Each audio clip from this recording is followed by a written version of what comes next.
Bonjour tout le monde! Aujourd'hui, on va parler de combien cotiser à mes REER pour que ce soit le plus avantageux possible. Je suis Justin Gélina, planificateur financier, et mon rôle est de vulgariser l'information au niveau des finances pour que ce soit plus clair pour vous. Après avoir discuté avec une dame cette semaine, je me suis aperçu qu'il y avait un besoin, puisque c'était un thème qui repassait à chaque année, à savoir combien est-ce que je dois cotiser à mes REER. Et l'information n'est pas universelle. On va regarder un peu quelques points qui sont pertinents d'analyser avant de savoir exactement combien cotiser à mes REER. Je vais en nommer 4. Donc, premièrement, il faut savoir les droits de cotisation inutilisés à notre REER. Si, par exemple, j'ai 50 000 $ à investir, mais que j'ai seulement 20 000 d'espace REER, la question ne se pose pas.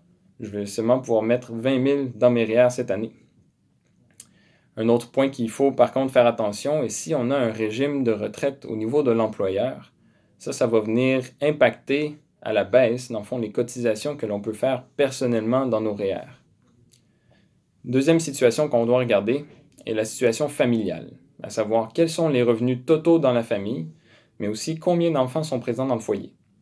Pour ceux qui ont des enfants, vous le savez, plus on gagne de revenus, moins on a de subventions venant du gouvernement.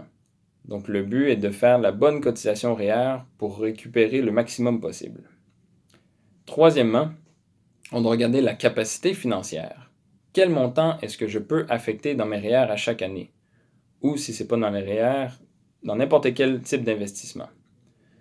Pour ceux qui ont aussi beaucoup de droits de cotisation inutilisés, on peut aussi regarder la possibilité de faire un prêt REER, donc d'emprunter de l'argent pour cotiser à nos REER.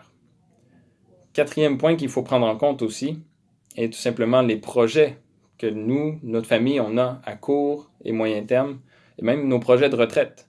Parce qu'il est possible, après évaluation des projets, que le REER ne soit tout simplement pas le meilleur véhicule pour investir. Donc, en regardant ces 4 points-là, on voit qu'il n'y a pas de réponse universelle à tout.